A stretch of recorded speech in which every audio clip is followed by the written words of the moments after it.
I'm going to see if I can't respond quickly here to Wayman29, who had posted up a very thoughtful, touching video called "Help Can Non-Believers Comfort Believers?"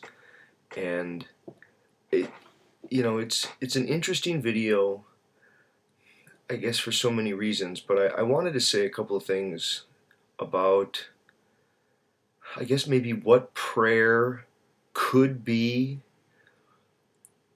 how one might understand prayer by beginning with maybe asking, what is a person? And I think maybe a different way to set the context is to begin with the question of, to what extent do we value truth? I mean, I think there have been a lot of discussions, disputes on YouTube where people have said, truth isn't just psychological. Now, even if there is a psychological component to truth, there is a kind of truth of reality, a truth of this world. There's truth, there's facts of the matter that are beyond people's subjective awareness of the truth. And if we really value that, if one,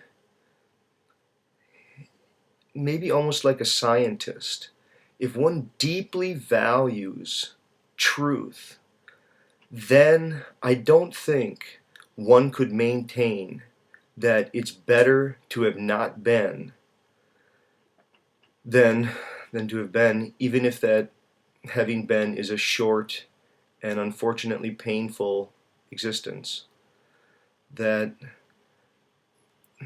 the very awareness of the truth of existence, and when I say that, the range of it, everything from animals running around eating each other to, I don't know, to cool breezes and tropical shady groves and rainbows and full moons, and the horror of war, of all the cruelty around, of avalanches and earthquakes and destruction, of stars and of imagination and of dreams, of a fanciful organism who was able to dream of divinities. To have not been, I mean, not only does it not make sense to say it would have just as well been better to have not been, because you don't have any frame of comparison for the better. That is, if you wouldn't have been, you wouldn't have known that it was better. That is, you had to have been in order to have the comparative sense. But if one really believes in the truth, right, then I think there's something noble about having been invited into existence. And it's not about, what do you want to say? The issue isn't about just looking the other way and saying, yeah, life is rough and you're going to have to deal with it and accept that as part of the deal.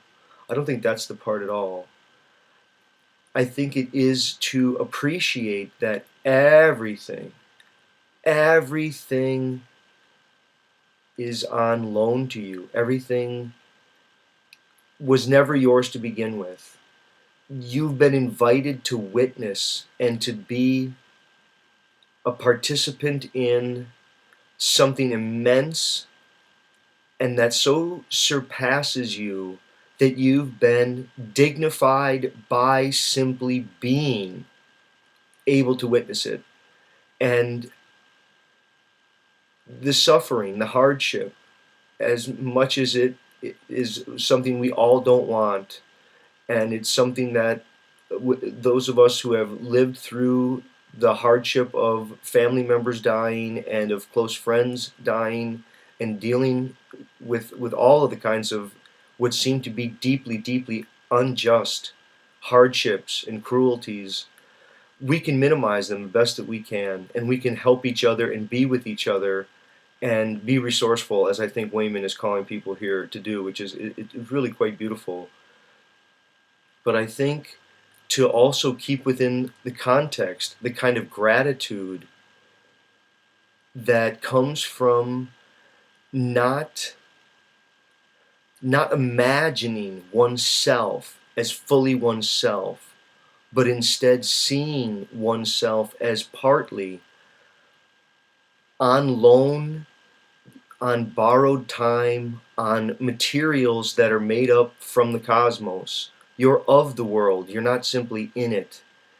And I think some of the agony of life's suffering and its pain, it comes from imagining a a deep down self that could be other than in the situations that it's in. It's the thought about it possibly being otherwise that oftentimes makes it so difficult.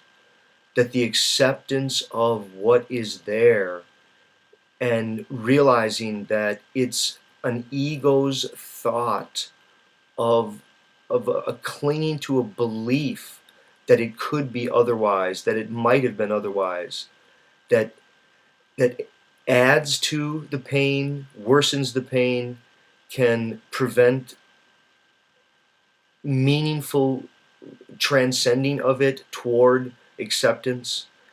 It doesn't get rid of the pain. You can't make the pain vanish, but you can change the pain by giving it an understanding of, I guess, one's humble lot and dependent character upon what is utterly, utterly transcendent to us. And I think this is where the issue of prayer becomes so interesting. I completely agree. Prayer to me should never, I mean, some people don't pray at all. I think those people who do pray, the people that I know who pray, the prayers aren't to a deity to get that deity to do something for oneself, to oneself, or to vanquish a foe, something like this, to intervene. I think it's more like this, that you can only be as you can be in relationship to other people. That is, you gained your personhood first originally from other people, and then as you learn to talk to others and as they learn to talk to you, you learn to talk to yourself. And your possible self relation is an ongoing, like it's an appendage that emerged out of self other relations. And prayer is a kind of self relation with an idealized, I guess, an ultimate idealized interlocutor. It's imagined, but it's imagined in the sense that imagination is one of the resources of this world. It's not fanciful, if by that we mean false. It's one of nature's strangest and most mysterious fruits, the imagination. And people can imagine a interlocutor with whom they can talk about who they ought to be, how they ought to come to terms with their world, and prayers in that light become prayers of wanting strength and courage and resolve and acceptance, patience. They're about expressing gratitude and thanks. They're about perhaps cursing the injustices, but not to a being.